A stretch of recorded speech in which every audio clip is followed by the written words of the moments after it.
का उदाहरण है। प्रैक्टिस सेट नंबर 26 आज होगा। तो निम्न में से कौन प्राकृतिक परितंत्र का उदाहरण है? तो झील जो है पारिस्थितिकी परितंत्र का उदाहरण है। पारिस्थितिकी तंत्र के स्वपोषी घटक कौन सा है? पादप स्वपोषी घटक है। परावैंगनिक किरण किस प्रकार के कैंसर का कारण बनता है? तो त्वचा स्किन कैंसर होता है इससे। निम्नलिखित में से कौन सा ग्रीन हाउस गैस का उदाहरण नहीं है? CO मतलब कार्बन मोनोऑक्साइड नहीं है ग्रीन हाउस गैस का उदाहरण। निम्नलिखित ऊर्जा स्रोत में से कौन सा पर्यावरण की स्वच्छता रखने के लिए सर्वोत्तम है? तो सौर सेल। देखिए सब में देख लेते हैं। वन उत्पादन, तो कौन जो कर रहा है वन उत्पादन मतलब लकड़ी जिससे जलाने वाली ऊर्जा, ये भी हमको पर्यावरण के नुकसान ही पहुंचाएगा। पेट्रोलियम तो नुकसान पहुंचाता ही है, नाभिकीय विखंडन में नुकसान। सौर ऊर्जा सबसे सेफ है। जैव ईंधन के संबंध में निम्नलिखित में से कौन सा कथन सत्य नहीं है? जैव ईंधन लगातार प्रभावी होता है। नहीं जी, ये गलत है। लगातार प्रभावित नहीं होता है। लागत प्रभावी नहीं है। जैव ईंधन जो आसान है, आसानी से इसको उपयोग किया जा सकता है, लागत प्रभावी नहीं है। अफ्रीका का सर्वोच्च पर्वत शिखर माउंट किलिमंजारो स्थित है कहाँ? तंजानिया में। किलिमंजारो कहाँ है? किलिमंजारो पूछेगा कहाँ है तो Tanzania. Kilimanjaro Tanzania, Kilimanjaro Tanzania. Bharat के किस भाग में लौटते हुए मानसून के कारण वर्षा होता है? तो तमिलनाडु के तटीय क्षेत्र में जो बारिश होगी वो लौटते हुए मानसून से बारिश होती है। निम्नलिखित में से कौन सा हॉर्न ऑफ अफ्रीका के अंतर्गत नहीं आता है? बरमूडा हॉर्न ऑफ अफ्रीका के अंतर्गत नहीं आता है। मतलब क्या कह रहा है कि अफ्रीका के सींग के अंतर्गत नहीं आता है। कौन नहीं आता है? तो बरमूडा। काजू की खेती के लिए कौन सी मिट्टी सबसे अच्छा मिट्टी है? लेटेराइट मिट्टी, मतलब काली मिट्टी भी कहते हैं। राष्ट्रीय जल संसाधन परिषद का गठन कब किया गया था? 1983 ईस्वी में किया गया है जल संसाधन परितंत्र का गठन। भारत में कर्मचारी राज्य बीमा योजना की शुरुआत कब हुई थी? 1992 ईस्वी में हुआ था। 1952 कर्मचारी राज्य बीमा योजना की शुरुआत हुए थे। दिए गए विकल्पों में से किसी सेवा क्षेत्र भी कहा जाता है? तृतीय क्षेत्र को सेवा क्षेत्र कहा जाता है। तृतीय क्षेत्र को क्या कहा जाता है? सेवा क्षेत्र कहा जाता है। वास्तविक सकल घरेलू उत्पाद को किस पर मापा जाता है? अस्थिर दाम पर मापा जाता है। वास्तविक सकल घरेलू उत्पाद को अस्थिर दाम पर मापा जाता है। निम्नलिखित में से किसी धन के निष्कासन की अनिष्ट मानी इविल ऑफ ऑल इविल कहा है? दादा भाई नौरोजी कहा है कि दैत्यों में सबसे ज़्यादा दैत्य किसको? धन के निष्कासन सिद्धांत को लिखे थे Dadabhai Naoroji. British rule and अनपॉवर्टी इंडिया इसका। राष्ट्रीय आय का जो है क्या होता है? राष्ट्रीय आय NNP माइनस अप्रत्यक्ष कर प्लस ईमानदार, इसको मिला के हम राष्ट्रीय आय बनाएंगे। सामान्य कार्य के लिए समान वेतन भारतीय संविधान के निम्न में से कौन सी सुनिश्चित करता है? राज्य के नीति निर्देशक तत्व में करता है, जो भाग 4 में है। भाग कितना में है? भाग 4 में है। राज्य के नीति निर्देशक तत्व कहाँ से कहाँ तक है? तो ये हो जाएगा आपका 35 से लेके 51 के क तक। ठीक है। निम्नलिखित में से किसको अपने कर्तव्य के पालन में भारत के राज्य क्षेत्र में सभी न्यायालय में सुनवाई करने का अधिकार है? महाधिवक्ता, महान्यायवादी दोनों का है। महान्यायवादी जो है किसी भी न्यायालय में जाके सुनवाई कर सकते हैं, वो भारत के महान प्रथम विधि अधिकारी होते हैं। ठीक है। निम्नलिखित में से किस संविधान संशोधन द्वारा लोकसभा तथा विधानसभा के सीटों की संख्या को बढ़ाकर 2026 तक करने की अपरिवर्तित रखने की विचार किया गया है? तो ये कौन सा है? तो 84वां संविधान संशोधन हुआ था।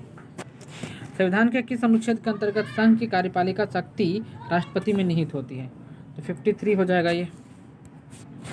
एक वर्ष में कम से कम कितनी बार संसद की बैठक होना चाहिए? तो देखिए ऐसा 2 बार लिखा हुआ है। ठीक है, 2 बार मिलना चाहिए। कितना बार होना चाहिए लिखा नहीं है, कह रहा है कि कम से कम 6 महीना पर 1 बार मिलना होगा। तो ये 2 बार हो गया। कब कब यहाँ तो हमारे पास कितना होता है? 3 बार हो जाता है ना। चलो, भारत में एक नए राज्य सृजन करने वाला विधेयक को पारित होना अनिवार्य है कहाँ? संसद के साधारण बहुमत से। संसद के साधारण बहुमत से पारित होना जरूरी है। नया राज्य बनाना होगा तो उस राज्य से पूछा जाना जरूरी नहीं है जिस राज्य का नया राज्य बन रहा है या फिर क्षेत्र में तोड़ा फोड़ा जा रहा है, क्षेत्र में परिवर्तन किया जा रहा है। भारत में पंचायती राज व्यवस्था का शिल्पी किसे कहा जाता है? BR मेहता को कहा जाता है शिल्पी। यही स्टार्ट किए थे पंचायती राज व्यवस्था। निम्न में से किस अधिनियम द्वारा अप्रत्यक्ष कर प्रणाली की शुरुआत किया गया था? तो अप्रत्यक्ष कर प्रणाली की शुरुआत 1892 भारत सरकार अधिनियम था, इसी के द्वारा शुरुआत किया गया था। लिखित संविधान की अवधारणा किस देश से लिए गए हैं? लिखित संविधान की अवधारणा फ्रांस से लिया गया है। उड़ीसा के कोणार्क मंदिर का निर्माण किसने करवाया था? तो उड़ीसा के कोणार्क मंदिर का निर्माण कराने वाला राजा राज्य प्रथम है उड़ीसा के कोणार्क मंदिर का निर्माण कराने वाला। उड़ीसा के कोणार्क मंदिर का निर्माण कराने वाला कौन है? राजा सल्तनत काल में सबसे बड़ा राज्य साम्राज्य किसका था? तो मोहम्मद बिन तुगलक का था। सबसे बड़ा राज्य साम्राज्य किसका था? मोहम्मद बिन तुगलक का था। सल्तनत काल में गैर मुसलमानों ने लिए जाने वाला आर्थिक कर क्या था? तो जजिया। देखिए सल्तनत काल में सल्तनत क्या था? दिल्ली सल्तनत में जो 5 राजा हुए थे, गुल खिले तो सैयद रोजी, इसका ट्रिक है, याद कर लीजिएगा। इसमें जो गैर मुसलमान से जो लेते थे ना कर, वो कहा जाता था जजिया कर लिया जाता था। शाहजहां के शासन काल में आए विदेशी यात्री पर विचार करें। कर लेते हैं विचार। बर्नियर, टर्वनियर, मुंशी और बारबोसा कौन मतलब जो था ना विदेशी यात्री, इसमें कह रहा है कि नहीं आया था। देखो कह रहा है कि इसके काल में नहीं आया था, बारबोसा नहीं आया था। ये बारबोसा जो था ना, यही नहीं आया था, बारबोसा इसका नाम था, बारबोसा नहीं आया था। कौन नहीं आया था? बारबोसा। निम्नलिखित किस शासक का उल्लेख राजा वेटकर या हाथी का शिकार करने के रूप में जाना जाता था? तो देवराय द्वितीय, कृष्ण देवराय द्वितीय को जाना जाता था। गिरनार अभिलेख निम्न में से किस शासक के संबंधित है? रुद्रदामन से संबंधित है गिरनार अभिलेख। गिरनार रुद्रदामन। शैव मत का सबसे पुराना संप्रदाय कौन था? पशुपति संप्रदाय। शैव मत का सबसे पुराना संप्रदाय पशुपति संप्रदाय। कितने वर्ष कठिन तपस्या के बाद भगवान बुद्ध को ज्ञान की प्राप्ति हुई थी? 6 वर्ष की तपस्या के बाद भगवान बुद्ध की प्राप्ति हो गई थी ज्ञान को। भारत में एक क्रांति होने जा रही है और हमें जल्द से जल्द चला जाना चाहिए। यह कथन किसका है? सर स्टफर्ड क्रिप्स को है। क्रिप्स ने कहा था कि भाई भारत में एक बड़ा क्रांति होने जा रहा है, भागो यहाँ से, नहीं तो मारपीट क्यों उड़ा देगा ये लोग। महात्मा गांधी द्वारा चलाया गया प्रथम जन आंदोलन क्या था? असहयोग आंदोलन है। क्या है? असहयोग। भारत में मिट्टी बचाओ आंदोलन कहाँ से शुरू किया गया? महाराष्ट्र से। देखिए इसका सदगुरु भी जुड़े हुए हैं मिट्टी बचाओ आंदोलन से। गांव में आयोजित होने वाला भारतीय राष्ट्रीय कांग्रेस का प्रथम अधिवेशन कब हुआ था? तो 1937 में हुआ था। ठीक है, 1937 में। सुभाष चंद्र बोस को देश नायक की उपाधि किसने दिया था? तो रविंद्रनाथ टैगोर जी ने दिए थे। देश नायक कहते थे तुम तो देश नायक हो बच्चा।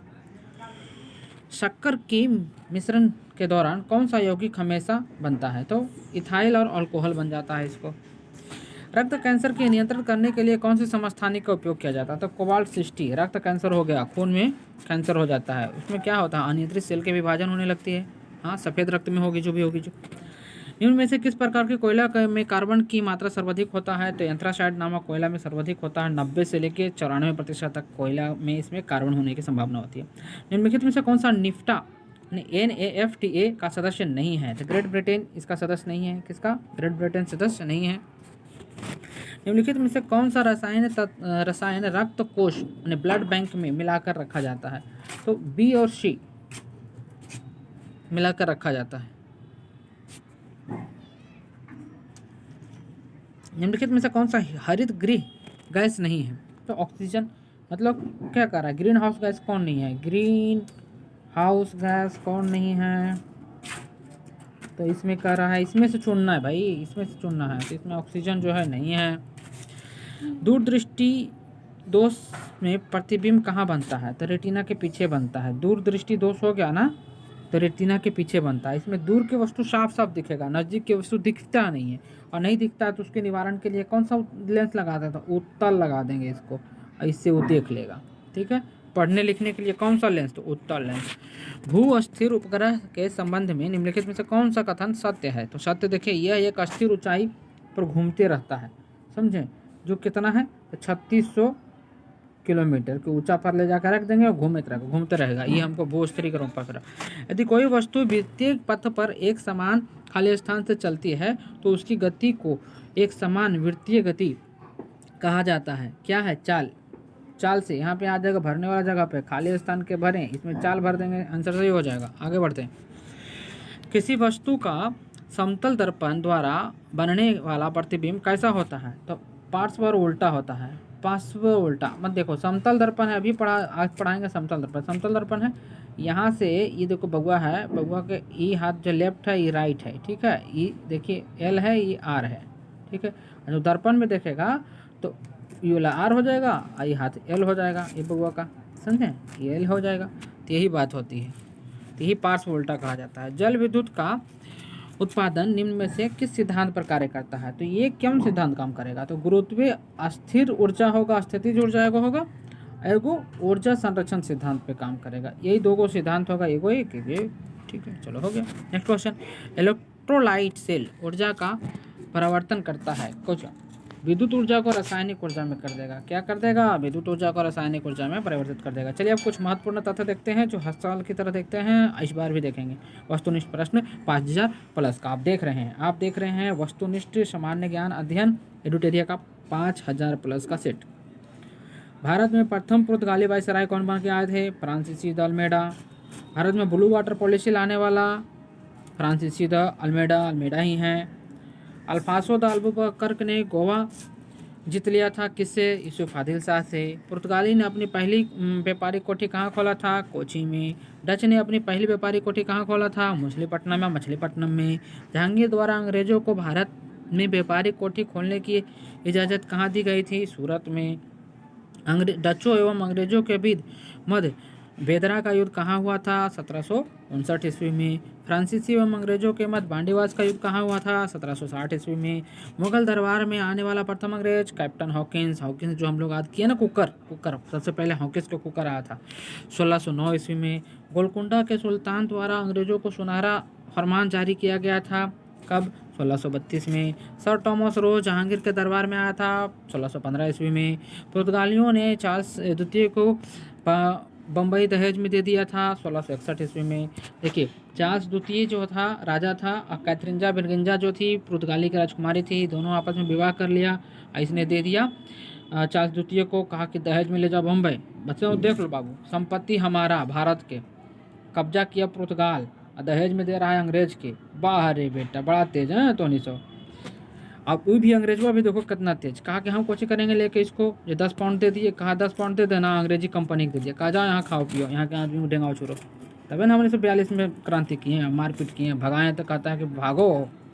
चार्ल्स द्वितीय ने मुंबई को 10 पाउंड के वार्षिक किराया पर ईस्ट इंडिया कंपनी को दे दिया 1668 ईस्वी में। देखो 10 पाउंड अभी का है ना। पुर्तगाली ईस्ट इंडिया कंपनी कब स्थापना कब हुआ? 1498 में। अंग्रेजी east India 1600, Dutch east India 1602, Davis east India 1616, फ्रांसीसी ईस्ट इंडिया 1664। अब देखो युद्ध हो रहा है इधर। कर्नाटक का प्रथम 40 से 48 एक्सला चपला के संधि से खत्म हो गया, मतलब चपला दिया उसको, याद रखना है। पहले कर्नाटक के प्रथम युद्ध में चपला दिया, द्वितीय में क्या हुआ? 1649 से 54 में हुआ, यहाँ में पंडित जी आके कराए थे, पंडिचेरी। और तृतीय में क्या हुआ? 1556 से 63, यहाँ पेरिस में, यहाँ जाके पेड़ दिया सबके, समझे। और प्रथम अंगल मैसूर युद्ध मैसूर के साथ हुआ है 67 से 69, मद्रास की संधि हो गया था इसमें। द्वितीय अंगल मैसूर युद्ध हुआ था 80 से 84, बंगलौर की संधि हुआ। तृतीय अंगल मैसूर युद्ध हुआ 90 से 92, श्रीरंगपट्टनम के संधि हुआ है, और लॉर्ड वेलेस्ली इसका जनरल गवर्नर था उधर से। और चतुर्थ अंगल मैसूर युद्ध हुआ था 1799 में, और वेलेस्ली इसका रहा था गवर्नर जनरल। इसमें संधि फंधि हुए न किया, इसको कब्जा कर लिया टोटल। तो इस तरह से आज एपिसोड समाप्त करते हैं। That's all, thank you, good bye. फिर मिलेंगे अगले एपिसोड में। आप लोग टाइम पे हमारा लाइक शेयर सब्सक्राइब कर लीजिए चैनल को, और बेल आइकन दबा दीजिएगा, तभी तो